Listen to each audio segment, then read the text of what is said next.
Hello दोस्तों, आप सभी का स्वागत है आपके अपने यूट्यूब चैनल सुपर 30 जीके में। दोस्तों, आज मैं आपके लिए लेकर आया हूं बायोलॉजी के ब्लड सर्कुलेशन रक्त परिसंचरण का पार्ट 1, जिसके अंदर 30 क्वेश्चन हैं। ये वही क्वेश्चन है जो एग्ज़ाम में कई बार आ चुके हैं और आगे भी इनके एग्ज़ाम में आने की काफ़ी ज़्यादा संभावना है। दोस्तों, सबसे पहले रक्त का संगठन कैसा होता है उसे एक बार समझने की कोशिश करते हैं। दोस्तों, हमारे रक्त के अंदर प्लाज्मा, आरबीसी जिसे लाल रक्त कणिकाएँ या फिर रेड ब्लड सेल्स कहा जाता है, डब्ल्यूबीसी वाइट ब्लड सेल्स या श्वेत रक्त कणिकाएँ और प्लेटलेट्स, ये 4 चीज़ें मौजूद होती हैं दोस्तों।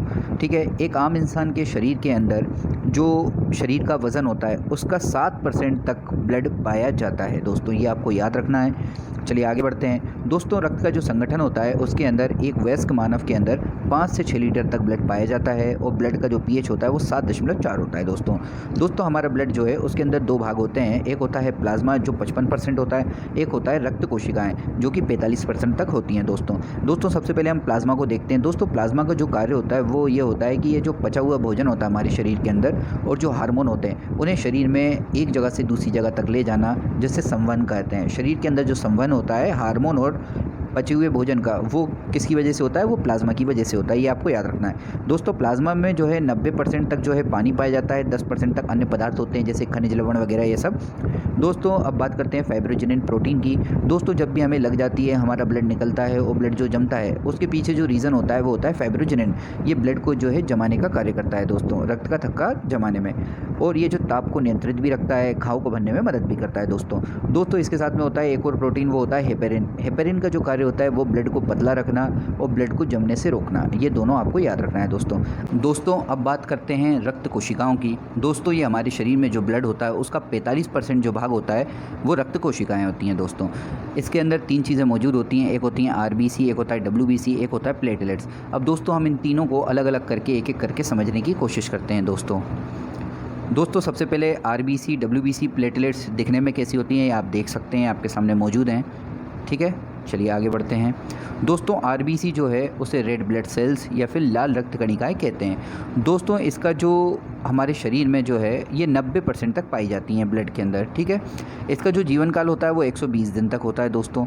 इसका जो निर्माण होता है दोस्तों अस्थि मज्जा या बोन मेरो में होता है, ये आपको याद रखना है दोस्तों कि इसका निर्माण अस्थि मज्जा बोन मेरो में होता है। और इसकी जो मृत्यु होती है उसे कहते हैं स्प्लिन के अंदर इसकी मृत्यु होती है दोस्तों। इसे प्लाही भी कहा जाता है, इसे आरबीसी का कब्रिस्तान भी कहा जाता है, स्प्लिन या प्लाही को। ठीक है दोस्तों, आरबीसी का जो कार्य होता है दोस्तों ये ऑक्सीजन तथा कार्बन डाइऑक्साइड का जो है संवहन करना होता है। ये ऑक्सीजन और कार्बन डाइऑक्साइड को हमारे ब्लड में एक जगह से दूसरी जगह तक लेकर जाती है दोस्तों।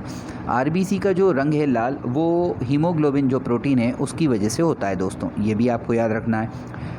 आरबीसी की कमी से हमारे शरीर में एनीमिया जिसे अरक्तता कहते हैं, ब्लड की कमी, और पीलिया जिसे जॉइंटिस कहते हैं दोस्तों, ये दोनों रोग हो जाते हैं। ये आरबीसी है दोस्तों, ये आपको याद रखना है। चलिए आगे बढ़ते हैं डब्ल्यूबीसी की तरफ। डब्ल्यूबीसी को वाइट ब्लड सेल्स कहते हैं दोस्तों, इसे श्वेत रक्त कणिकाएँ भी कहते हैं दोस्तों। इसका कहीं जीवन काल की हम बात करें तो ये 3 से 4 दिन तक होता है। ये आकार में आरबीसी से छोटी होती है दोस्तों। इसका जो निर्माण होता है अस्थि मज्जा बोन मेरो में होता है, आरबीसी की तरह डब्ल्यूबीसी का भी निर्माण। डब्ल्यूबीसी की जो मृत्यु होती है दोस्तों ये रक्त के अंदर होती है, जबकि आरबीसी की जो मृत्यु है स्प्लिन या प्लाही में होती है दोस्तों, ये आपको याद रखना है। दोस्तों, इसका कार्य क्या होता है? ये हमारी जो इम्यूनिटी पावर है, जैसे प्रतिरोधक क्षमता कहते हैं, ये उसे बढ़ाने का कार्य करती है, रोगाणुओं से रक्षा करती है और जो हमारे घाव हो जाते हैं उसे भरने में भी मदद करती है दोस्तों। ये 2 प्रकार की होती है दोस्तों, लिम्फोसाइट्स और मोनोसाइट्स। दोस्तों, लिम्फोसाइट जो होते हैं जिसे श्वेत रक्त कणिकाएँ कहते हैं, ये रोगाणुओं से लड़ते हैं और बीमारियों से रक्षा करते हैं दोस्तों। और ये जो मोनोसाइट्स होते हैं दोस्तों ये घावों से भरने में मदद करते हैं दोस्तों हम बात करें कहीं डब्ल्यूबीसी की, तो इसकी कमी से दोस्तों एचआईवी और ब्लड कैंसर ये 2 रोग होने की संभावना काफ़ी ज़्यादा होती है दोस्तों। और जो विटामिन ए होता है दोस्तों ये रक्त में डब्ल्यूबीसी को बढ़ाता है। ये कुछ चीज़ें थी डब्ल्यूबीसी के बारे में जिन्हें आपको याद रखना है दोस्तों। अब चलते हैं प्लेटलेट्स की तरफ दोस्तों, ये बहुत ज़्यादा इंपॉर्टेंट है हमारे शरीर में दोस्तों। जो हमारा ब्लड होता है उसके अंदर 4.5 लाख से 5-6 लाख तक 1 लीटर के अंदर ये प्लेटलेट्स मौजूद होती हैं।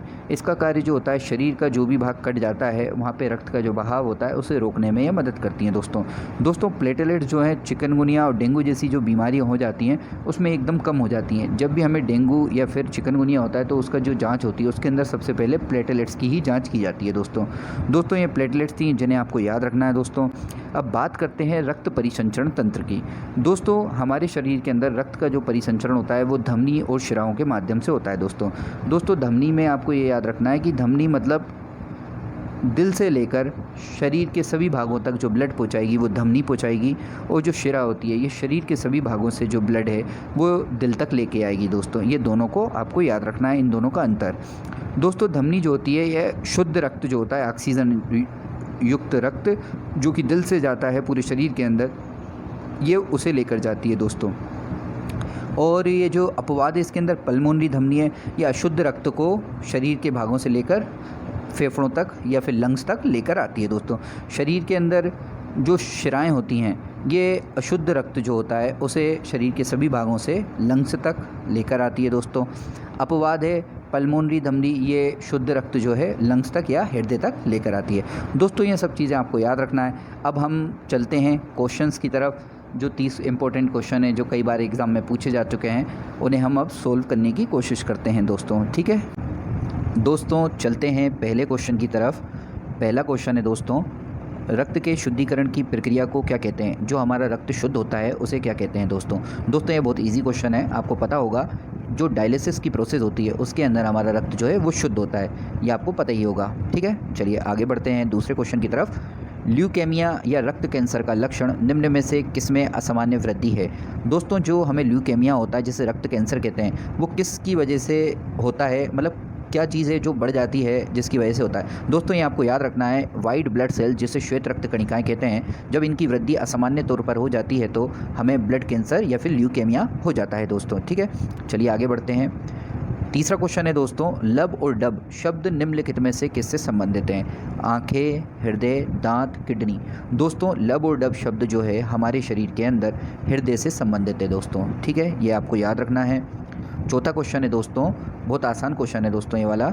रक्तदाब मापी यंत्र कौन सा है दोस्तों? ये सबको ही पता होगा वैसे। इसका राइट आंसर है चौथे नंबर का स्फेग्नोमीटर दोस्तों, ये आपको याद रखना है दोस्तों। चलिए आगे बढ़ते हैं। पांचवा क्वेश्चन है, यदि किसी मनुष्य की रुधिर वाहिकाओं की त्रिज्या कम हो जाए तो क्या होगा दोस्तों ये तो बहुत आसान है, आप वैसे ही इसे सोल्व कर सकते हैं। जब हमारी रुधिर की जो वाहिका हैं, जो हमारी नसें हैं जहाँ से खून बह रहा है, कहीं उसे हम उसकी जो त्रिज्या है उसे कम कर देंगे तो सीधी बात है जो ब्लड का जो प्रेशर है वो बढ़ जाएगा। तो इसका राइट आंसर जो है वो पहला हो जाएगा दोस्तों। ठीक है, ओके, चलिए आगे बढ़ते हैं छठे क्वेश्चन की तरफ। रक्त के जमाव के लिए आवश्यक खनिज है दोस्तों हमारा रक्त जो जमता है उसके लिए आवश्यक खनिज कौन सा है दोस्तों रक्त को जमाने के लिए जो आवश्यक खनिज है वो है मैग्नीशियम दोस्तों। ठीक है, ये आपको याद रखना है। सातवां क्वेश्चन है दोस्तों, रक्त के स्कंदन के लिए कौन सा विटामिन आवश्यक है दोस्तों स्कंदन का मतलब होता है जमना, और जो हमारे ब्लड को जमाने में मदद करता है दोस्तों वो होता है विटामिन के, जिसे फाइब्रोजिनिन कहते हैं दोस्तों। ठीक है, चलिए आठवें क्वेश्चन की तरफ चलते हैं दोस्तों। मानव शरीर में रक्त की अपर्याप्त आपूर्ति को क्या कहते हैं? दोस्तों हमारे शरीर में जो रक्त होता है उसकी एकदम से अपर्याप्त तौर पर आपूर्ति हो जाए, मतलब एकदम से ज़्यादा आ जाए, तो उस कंडीशन को कहते हैं दोस्तों हेमरेज। ठीक है, ये आपको याद रखना है, इसमें क्या है नस फट जाती है दोस्तों। चलिए आगे बढ़ते हैं 9वें क्वेश्चन की तरफ। रक्त में नाइट्रोजनी अपशिष्ट जमा होने से कौन अपना काम नहीं कर पाता? दोस्तों जब नाइट्रोजन के जो अपशिष्ट हैं वो हमारे शरीर में जम जाते हैं तो वृक्क जिसे किडनी कहते हैं ये अपना कार्य करना बंद कर देती है दोस्तों, ये आपको याद रखना है। अगला क्वेश्चन है दोस्तों, आरबीसी का निर्माण हमारे शरीर में कहाँ होता है? दोस्तों आरबीसी का जो निर्माण है हमारे शरीर के अंदर अस्थिमज्जा बोन मैरो में होता है, ये बात अपन शुरुआत में ही कर चुके हैं दोस्तों। ठीक है, चलिए आगे बढ़ते हैं। 11वां क्वेश्चन देखते हैं, रक्त का लाल रंग किसकी वजह से होता है दोस्तों? ये भी आपको पता होगा दोस्तों, बहुत आसान क्वेश्चन है। रक्त का जो लाल रंग है वो हीमोग्लोबिन प्रोटीन की वजह से होता है दोस्तों। चलिए आगे बढ़ते हैं। 12वां क्वेश्चन है दोस्तों, कणिकाओं के बिना रक्त के तरल अंश को क्या कहते हैं? दोस्तों शुरुआत में ही अपन ने बात करी थी कि ब्लड का जो 55% भाग होता है उसे प्लाज्मा कहते हैं दोस्तों, और जो 45% भाग होता है बचा हुआ उसे कणिकाएं कहते हैं दोस्तों। तो इसका राइट आंसर हो जाएगा दूसरे नंबर का प्लाज्मा दोस्तों। ठीक है ना, तो 12वें क्वेश्चन का आंसर है बी। 13वां क्वेश्चन है दोस्तों आपके सामने, आरबीसी का कब्रिस्तान किसे कहते हैं? दोस्तों ये भी बहुत इजी क्वेश्चन है दोस्तों। आरबीसी का जो कब्रिस्तान है प्लाही या स्प्लेन को कहते हैं, यहीं पे आरबीसी जो है ख़त्म होती है आके। ठीक है, ओके। 14वां क्वेश्चन है दोस्तों, मानव शरीर में रक्त का प्रतिशत होता है। दोस्तों जो शरीर का वज़न होता है उसका 7% हमारे शरीर में ब्लड पाया जाता है दोस्तों, और ये लगभग 5 से 6 लीटर तक होता है दोस्तों, ठीक है ना, ये आपको याद रखना है। 15वां क्वेश्चन है दोस्तों, वाइट ब्लड सेल्स का मुख्य कार्य क्या होता है। दोस्तों जो WBC होती है ये हमारी शरीर की रोगों से रक्षा करती है और जो रोग प्रतिरोधक क्षमता होती है उसे बढ़ाने का कार्य करती है। तो इसका राइट आंसर हो जाएगा तीसरे नंबर का, प्रतिरोधक क्षमता को बढ़ाने का कार्य करना, ठीक है। चलिए आगे बढ़ते हैं अगले क्वेश्चन की तरफ। सामान्य मानव शरीर का रक्तचाप क्या होता है। दोस्तों एक सामान्य जो स्वस्थ व्यक्ति होता है उसका रक्तचाप जो होता है वो होता है 120/80, और इसे जो है स्फेग्नोमीटर से मापते हैं, ठीक है। चलिए आगे बढ़ते हैं 17वें क्वेश्चन की तरफ। रक्त में पाई जाने वाली धातु कौन सी है। दोस्तों रक्त में जो पाई जाती है वो पाया जाता है लोहा, जिसे आयरन भी कहते हैं। ये इसका राइट आंसर है दूसरे नंबर का, ठीक है। चलिए आगे बढ़ते हैं अगले क्वेश्चन की तरफ। 18वां क्वेश्चन है दोस्तों, मानव शरीर में रुधिर बैंक किसे कहते हैं। ब्लड बैंक या रुधिर बैंक, ठीक है ना। दोस्तों इसका राइट आंसर है पहले नंबर का तिली, जिसे स्प्लेन या प्लाही भी कहते हैं दोस्तों। ये हमारे शरीर में रुधिर बैंक या फिर ब्लड बैंक का कार्य करती है, ठीक है। चलिए आगे बढ़ते हैं 19वें क्वेश्चन की तरफ। O और AB रक्त समूह वाले व्यक्तियों की संतानों के रक्त समूह की संभावना होगी। दोस्तों O और AB जो रक्त समूह होते हैं, O होता है सर्वदाता और AB जो होता है सर्वग्रहता, ठीक है ना। जब इन दोनों व्यक्तियों की जो संतानें होंगी वो जो होंगी वो होगी OAB। इसका राइट आंसर हो जाएगा पहला, आपको ये याद रखना है। चलिए ठीक है 20वां क्वेश्चन देखते हैं दोस्तों। मानव शरीर में रक्त परिसंचरण तंत्र की खोज किसने की थी।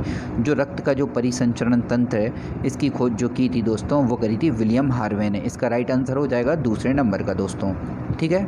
ठीक है, अब बात करते हैं 21वें क्वेश्चन की। निम्न में से कौन सा एंजाइम रक्त के स्कंदन में सहायक है, मतलब रक्त के जमाने में सहायक है, ऐसा कौन सा एंजाइम है। इसका राइट आंसर हो जाएगा दोस्तों पहले नंबर का पेप्सिन जो है ये रक्त के जमाने में सहायक होता है, आपको ये याद रखना है। चलिए आगे बढ़ते हैं 22वां क्वेश्चन है दोस्तों। मानव रक्त में मौजूद चीनी की बड़ी मात्रा कौन सी होती है, मतलब रक्त में जब चीनी बढ़ जाती है तो ये कौन सी, मतलब चीनी की जो मात्रा होती है वो किस तरह की होती है दोस्तों। Fructose, sucrose, lactose, glucose. इसका राइट आंसर होगा दोस्तों चौथे नंबर का ग्लूकोज। जो रक्त में मौजूद जो चीनी होती है उसकी बढ़ी हुई मात्रा को ग्लूकोज कहते हैं दोस्तों। अगला क्वेश्चन है दोस्तों आपके सामने। मानव शरीर में निर्जलीकरण किसकी कमी के कारण होता है, मतलब निर्जलीकरण जो होता है वो हमारे शरीर में किसकी वजह से होता है। डिहाइड्रेशन जैसे कहते हैं, ये जो होता है जब जल की कमी हो जाती है हमारे शरीर में तो डिहाइड्रेशन हो जाता है, जिसे निर्जलीकरण कहते हैं दोस्तों, ठीक है। आगे बढ़ते हैं 24वां क्वेश्चन है दोस्तों, बहुत आसान क्वेश्चन है आपके सामने।